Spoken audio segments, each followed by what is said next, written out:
लाहौर में 9 मई के 2 मुकदमात में शाह महमूद कुरैशी बरी। पीटीआई रहनुमा डॉक्टर यास्मीन राशिद को 10 साल की सजा सुना दी गई। मियां महमूद रशीद को भी 10 साल कैद की सजा, एजाज चौधरी को भी 10 साल की सजा सुनाई गई। उमर सरफराज चीमा 10 साल कैद की सजा भुगतेंगे। आलिया हमजा 5 साल की सजा का सामना करेंगी। सनम जावेद को भी 5 साल कैद की सजा सुना दी गई। मजमूई तौर पर 11 अफराद को 10-10 साल की सजा सुनाई गई। शादमान थाना जलाओ घिरा और पुलिस की गाड़ियां जलाने के मुकदमात में सजा सुनाई गई। थाना शादमान जलाने के मुकदमे में 12 मुल्जिमान को बरी करने का हुक्म। लाहौर की इंसदाद दहशतगर्दी अदालत के जज ने कोटलखपत जेल में फैसला सुनाया। अदालत ने वकला के दलाइल मुकम्मल होने के बाद 9 अगस्त को फैसला महफूज किया था।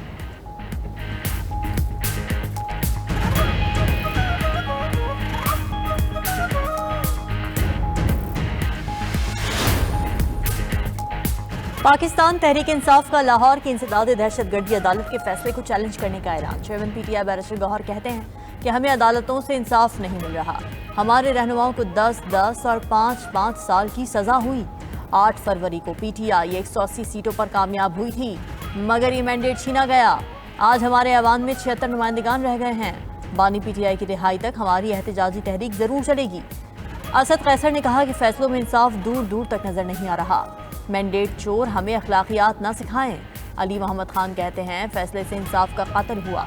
महमूद अचकज़ई बोले इस वक्त मुल्क में आइन है ना कानून है, हम ये असेंबली चलने नहीं देंगे। गजा की सबसे तवाना आवाज़ हमेशा के लिए खामोश हो गई। मजालिम दिखाने पर इसराइल ने अल जजीरा के मारूफ सहाफ़ी को शहीद कर दिया। गजा सिटी में कतरी टीवी चैनल के सहाफ़ियों के कैंप पर इसराइल का फ़ज़ाई हमला। मारूफ सहाफ़ी अनस अशरीफ 5 साथियों समेत शहीद हो गए। शहदा में मोहम्मद करीका, कैमरा ऑपरेटर मोहम्मद ज़ाहिर, मोहम्मद नौफल और मोमिन अलीवा शामिल। इसराइल कई बार अनस शरीफ को जान से मारने की धमकियां दे चुका था। इसराइल के हाथों शहीद सहाफ़ियों की तादाद 237 हो गई। गजा में इसराइली बर्बरियत से मजीद 61 फ़लस्तीनी शहीद, 363 ज़ख्मी हो गए। शहदा में से 35 फ़लस्तीनी इमदादी सामान के इंतज़ार में जमा थे। गजा में फ़लस्तीनी शहदा की मजमूई तादाद 61,430 तक जा पहुँची। ऑस्ट्रेलिया और न्यूजीलैंड का अगले माह फ़लस्तीनी रियासत को तस्लीम करने का ऐलान। ऑस्ट्रेलियाई वज़ीर आज़म एंथनी अल्बानीज़ ने कहा कि सितंबर में अक़वाम मुत्तहिदा में फ़लस्तीनी रियासत को तस्लीम करेंगे। न्यूजीलैंड के वज़ीर ख़ारिजा का कहना है कि फ़लस्तीनी रियासत को तस्लीम करने का सवाल कब का है। इस बारे में हतमी फैसला सितंबर में किया जाएगा। गाज़ा में जारी इंसानी अलमिया आलमी एजेंडे में सर फहरिस्त है। इससे पहले बरतानिया, फ्रांस और कनाडा भी फ़लस्तीनी रियासत तस्लीम करने का इंदिया दे चुके हैं। 5 ममालिक सितंबर में अक़वाम मुत्तहिदा इजलास में बाज़ाब्ता ऐलान करेंगे। दूसरी जानिब यूरोप में इजराइल की तरफ से फ़लस्तीनियों की नस्ल कुशी पर मुजाहरे। ईरान के दारुल हुकूमत एथेंस में हज़ारों अफराद सड़कों पर निकल आए। यूनानी पार्लियामेंट के बाहर हज़ारों अफराद जमा। यूनानी हुकूमत से इजराइल से सिफारती ताल्लुकात ख़त्म करने का मुतालबा।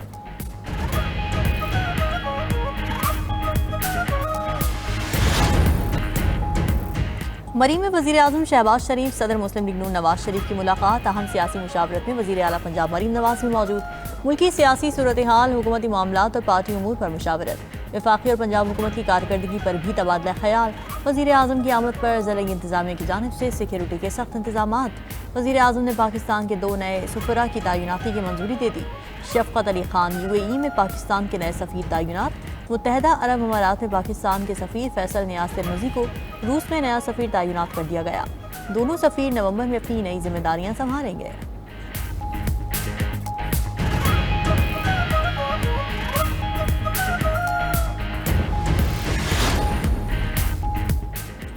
पाकिस्तानी कारोबारी बरादरी का कौमी समत पर एतमाद 4 साल की बुलंद तरीन सतह पर पहुँच गया। वज़ीर आज़म शहबाज शरीफ का गैलप सर्वे की रिपोर्ट पर इज़हार इत्मीनान। कहा हुकूमती इक़दामात और इस्लाहाती एजेंडे की बदौलत से सिस्टम में शफाफियत आई है।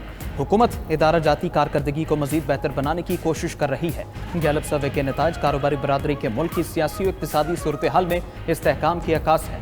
मैक्रो इकनॉमिक इस्लाहात के समरात आम आदमी तक पहुँचना शुरू हो गए हैं। कारोबारी बरादरी और सरमायाकारों के लिए मज़ीद सहूलियात फराहम करने के लिए कोशिश है। कारोबारी बरादरी से मुशावरत का दायरा कार मज़ीद वसी किया जा रहा है।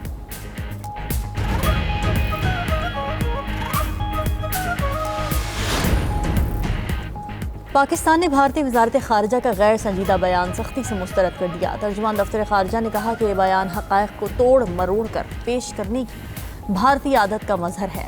नाम नेहाल जौहरी ब्लैकमेलिंग के भारतीय बयानी की कोई हकीकत नहीं, ये गुमराह कुन और खुद साख्ता दावा है। پاکستان کی خود مختاری اور علاقائی سالمیت کی کسی بھی بھارتی خلاف ورزی یا جارحیت کا فوری اور مؤثر جواب دیا جائے گا۔ کسی بھی ممکنہ کشیدگی کی مکمل ذمہ داری بھارتی قیادت پر عائد ہوگی۔ ہماری سیکیورٹی فورسز دہشت گردی کے خلاف ایک مضبوط دفاعی دیوار ہے۔ پاکستان کے انسداد دہشت گردی کی مستقل اور قابل اعتماد کوششوں کو عالمی سطح پر سراہا گیا۔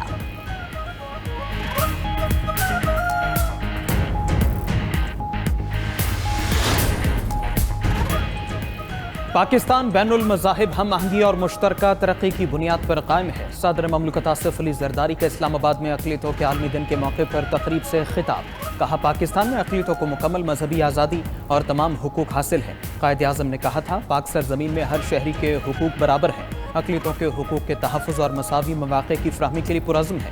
آئین کے تحت ہر شہری کو اظہار رائے کی بھی مکمل آزادی ہے۔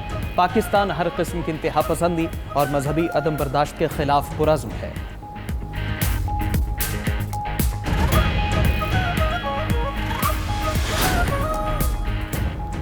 نائب وزیر اعظم اور وزیر خارجہ اسحاق ڈار کا آذربائیجان کے وزیر خارجہ جہون گراموف سے رابطہ۔ دونوں رہنماؤں میں تجارت اور سرمایہ کاری کے شعبوں میں تعاون پر تبادلہ خیال۔ فریقین نے ایک اسیر جہتی فورمز میں تعاون پر اطمینان کا اظہار کیا۔ ترجمان دفتر خارجہ کے مطابق آئندہ اقوام متحدہ اور OIC کی سرگرمیوں کے لیے قریبی رابطہ برقرار رکھنے پر اتفاق کیا گیا۔ شنگھائی تعاون تنظیم سے متعلق امور پر بھی مشاورت پر اتفاق۔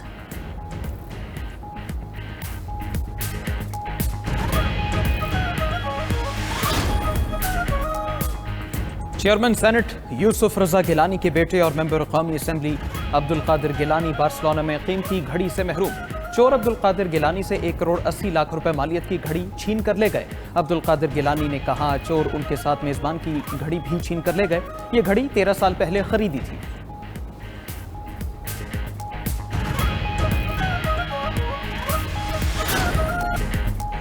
کولمبین سینیٹر صدارتی امیدوار میگوئل یوریب دم توڑ گئے۔ 39 سالہ صدارتی امیدوار کو 2 ماہ قبل سر میں گولی لگی تھی۔ اہلیہ ماریا کلوریا تارازونا نے سوشل میڈیا پر ان کی وفات کی تصدیق کی۔ غیر ملکی میڈیا کے مطابق میگوئل یوریب کی حالت ہفتے کے آخر میں دماغی خون بہنے سے بگڑ گئی تھی۔ میگوئل کو 7 جون کو بوگوٹا میں تقریر کے دوران گولی ماری گئی تھی۔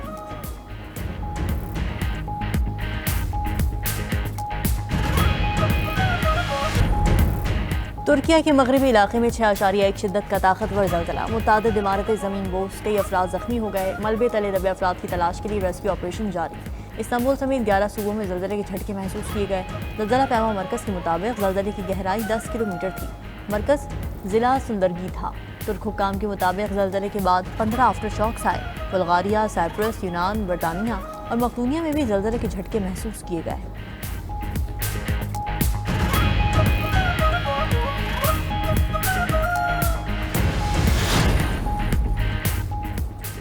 امریکہ کی وسط مغربی ریاستوں میں شدید بارشیں اور سیلاب، ہزاروں گھروں کی بجلی معطل، معمولات زندگی مفلوج اور ٹریفک کا نظام درہم برہم ہو گیا۔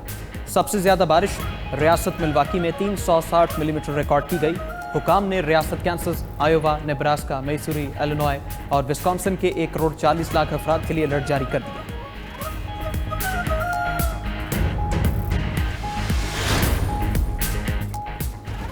اسپین کے جنگلات میں لگی آگ بے قابو ہو گئی۔ علاقے میں ہر طرف دھوئیں کے بادل چھا گئے۔ ہیلی کاپٹرز کی مدد سے آگ پر قابو پانے کی کوشش جاری۔ کاسٹل کے علاقے میں آگ نے 1000 افراد کو انخلا پر مجبور کر دیا۔ دوسری طرف چین میں شدید بارشوں کے بعد سیلابی صورتحال برقرار۔ سیلاب کے باعث مزید 13 افراد کی ہلاکت رپورٹ۔ متاثرہ علاقوں سے 10,000 افراد کو محفوظ مقامات پر منتقل کر دیا گیا۔ جاپان کے جنوبی علاقوں میں بھی موسلادھار بارش سے نظام زندگی درہم برہم۔ شدید بارش کے باعث سڑکیں زیر آب، کئی علاقوں میں ٹرین سروس معطل کر دی گئی۔